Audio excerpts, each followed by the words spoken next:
महाजीणम यानी स्व उत्क्रांति का सर्वोत्तम विज्ञान। स्व उत्क्रांति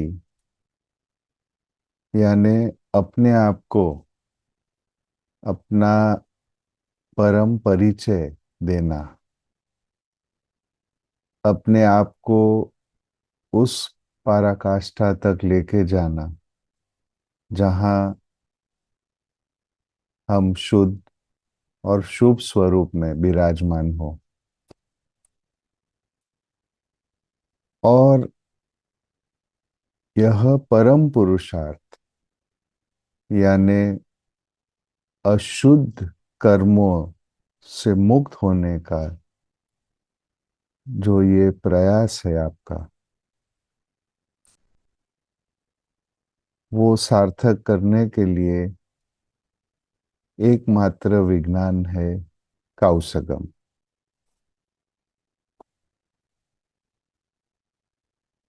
कौशगम यह एक तप भी है और एक महान साधना का स्वरूप भी है।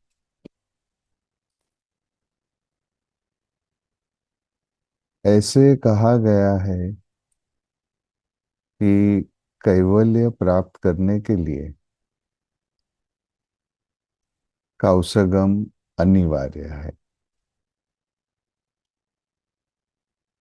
लेकिन अक्सर यह होता है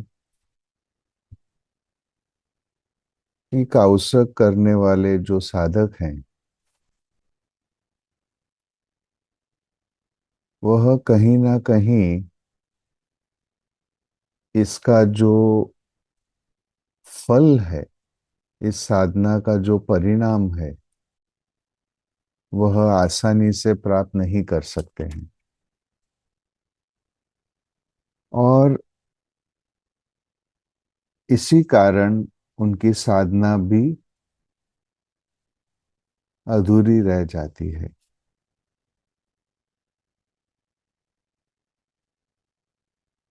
तो आज हम एक ऐसे सिद्धांत की बात करेंगे जो कौशगम की साधना में भी बहुत ही आवश्यक है और अपने आप में भी वह एक महान साधना है। सबसे पहले मैं यह उदाहरण दूंगा आपको। एक परम योगी थे, उनका नाम था रमन्ना महर्षि। और उन्हें कैंसर हो गया था, हाथों की हड्डियों में कैंसर था। और डॉक्टरों ने कहा कि इसका ऑपरेशन करना पड़ेगा, जो कैंसर ग्रस्त हड्डी है उसे निकालना पड़ेगा। अब यह तो समझने वाली बात है कि जब ऐसी बड़ी सर्जरी होती है तो एनेस्थीसिया दिया जाता है और फिर सर्जरी होती है। यह कोई मामूली सर्जरी नहीं है। लेकिन रमन महर्षि ने कहा कि मुझे यह सर्जरी देखनी है, इसे अनुभव करना है। डॉक्टर हैरान हो गए कि ये कैसे संभव है। तब महर्षि ने कहा कि आप चिंता ना करें, आप अपना काम करें जैसे आप करते हो। यह समझकर कि आपने एनेस्थीसिया दे दी है, मैं हिलूंगा भी नहीं, आवाज भी नहीं करूंगा।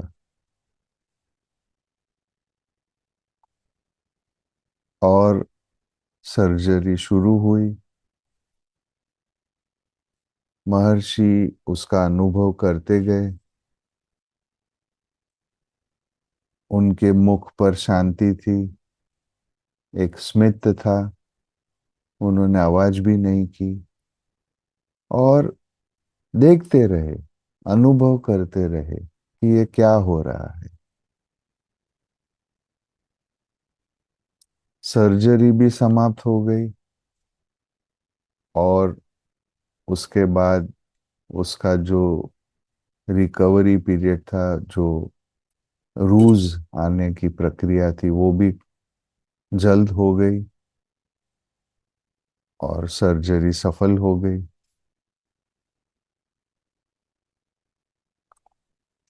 तो इन महर्षि ने क्या किया? What did he do? He did something which in spirituality is called Sakshi Bhava.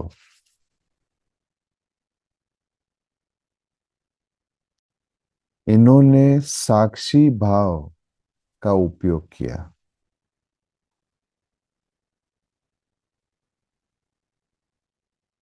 भाव एक ऐसा शब्द है जिसके बहुत ही भिन्न भिन्न अर्थघटन हुए हैं। कहीं इसे मनोभाव से जुड़ा गया है, कहीं इसे आत्मभाव से जुड़ा गया है, कहीं इसे अस्तित्व के साथ जुड़ा गया है। इन तीनों का भेद जानना बहुत जरूरी है। मनोभाव यानी आपके इमोशंस, क्रोध, भय, जुगुप्सा वगैरह वगैरह। आत्मभाव यानी आत्मा को शुद्ध करने के जो भावनाएं हैं, उसके साथ उसका वर्णन होता है। और अस्तित्व भाव यानी आप जो अपने आप को प्रकट करते हो, अपने आप का सर्जन करते हो, वह भी भाव होता है। मैनिफेस्टेशन कहा गया है। ज्यादा करके आत्माएं मनोभाव में व्यस्त होते हैं। अपने ही राग, द्वेष, क्रोध वगैरह भावों में वह उलझे रहते हैं और इस उलझन में वह अपने आप को इस बाह्य जो दुनिया है, द एक्सटर्नल वर्ल्ड, उसके साथ अपने आप को जोड़ देते हैं। अपने आप को बाह्य पहचान से जोड़ देते हैं। आप अपने आप से एक बात पूछिए। आपका जो भी नाम हो,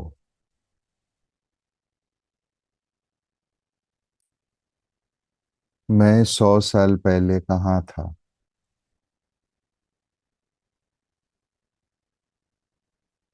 पता नहीं। वर्तमान में मेरा यह नाम है, तो यही नाम था मेरा 100 साल पहले, यही स्वरूप था। क्या जवाब मिल रहा है आपको? और आज से 100 साल बाद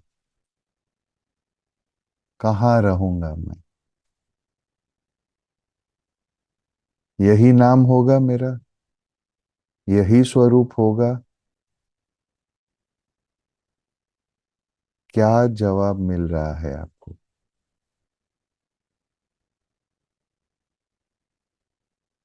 और आपको यह एहसास भी नहीं होता है कि आप में परिवर्तन हो रहा है क्षण क्षण। इसी भव में, इसी नाम से जब आप व्यवहार कर रहे थे, 5 साल पहले, 10 साल पहले, 25 साल पहले, जो भी उम्र हो आपकी, तब आपका स्वरूप क्या था? 25 साल पहले। आज क्या है? उसमें भी परिवर्तन है। आप इस परिवर्तन की गहराई को समझ रहे हो? नहीं समझ रहे हो। आपको पता ही नहीं लग रहा है कि आप कब इतने बड़े हो गए।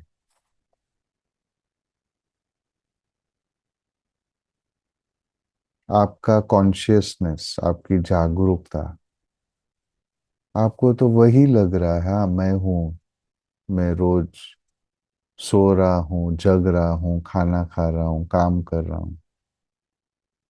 क्या परिवर्तन आप महसूस करते हो? आप कुछ नहीं करते, क्योंकि इस परिवर्तन को जानने की क्षमता आपने कभी ही उसकी साधना नहीं की है। आप परिवर्तन को नहीं जान सकते, क्योंकि उस क्षमता को आपने विकसित ही नहीं की।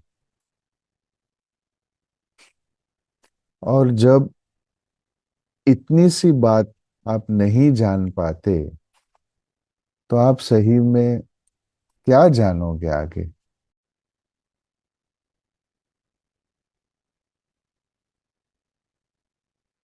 अक्सर आध्यात्मिकता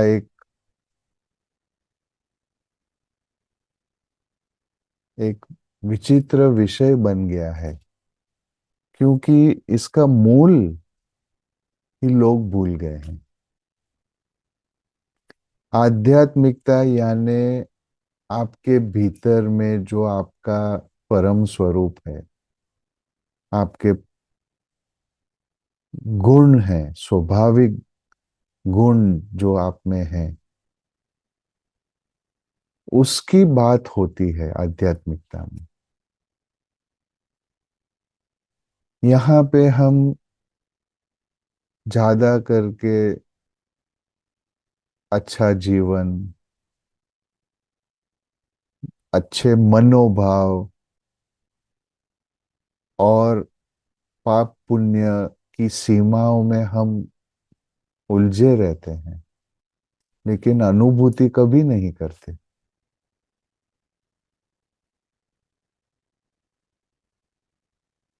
इसकी एक ही वजह है, there is only one reason: lack of consciousness, lack of awareness.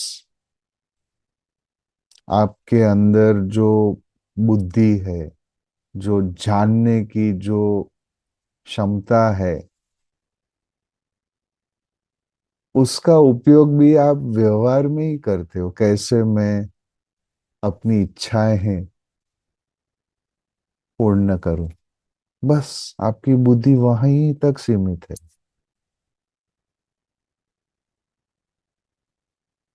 क्या कर रहे हो आप? आलंबनों में उलझे हुए हो, संस्कारों में उलझे हुए हो, लेकिन कभी निष्पक्ष होके आपने अपने आप को नहीं देखा।